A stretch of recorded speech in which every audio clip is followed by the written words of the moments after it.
Another way that we'll represent electric fields, and that's with electric field lines. And to demonstrate that, I'm going to take a look at this device right here.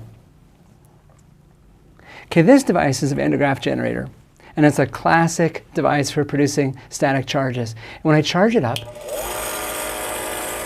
I have little pieces of tinsel on the top, and the little pieces of tinsel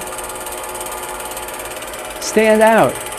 And the reason is because they charge up, and the Van de Graaff charges up, and there's a repulsive force between them.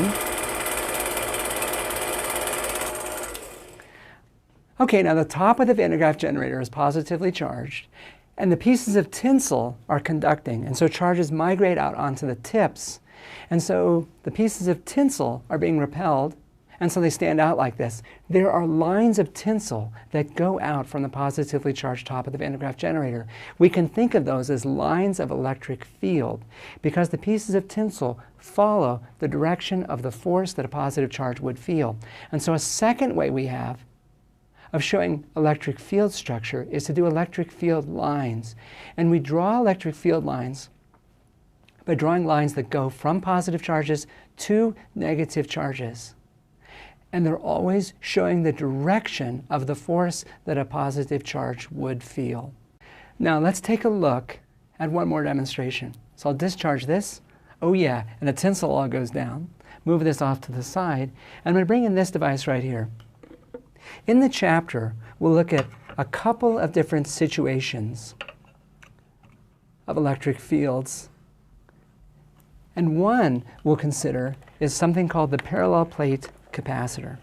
And this is a parallel plate capacitor. I have two parallel plates, and that's all it takes. And then I'm going to charge them up. Now I'm going to take this one and make it positive. This one, I'm going to make it negative. And if I put a voltage on this power supply, there'll be charges on the two plates, positive here, negative here. Net result, there will be an electric field between the two plates. If I consider a point exactly midway between the two plates, here's a question for you. What is the direction of the electric field at that point? We'll give you some choices. Now, we've defined the direction of the electric field as the direction of the force felt by a positive charge. And so in this case, positive charge here, negative charge. If I'm between the two plates and I'm a positive charge, I feel a force towards the negative plate away from the positive plate. And so the direction of the electric field between the two plates is from the positive plate to the negative plate, in this situation, to the left.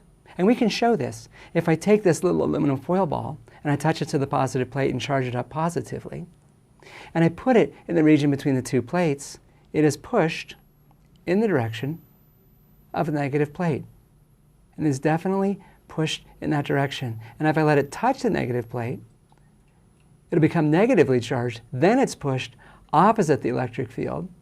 Negative charges experience a force that's opposite the electric field. Then it touches the positive plate, and then it's experiencing a force in the direction of the electric field. And so it'll bounce back and forth, going with the field and opposite the field.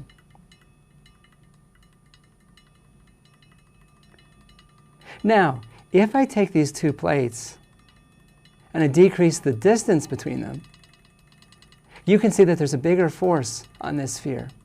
And the bigger force tells us that there's a larger value of the electric field. And the reason why there's a larger electric field when the plates are closer together relates to the concept of potential, which is something that we'll talk about in Chapter 21.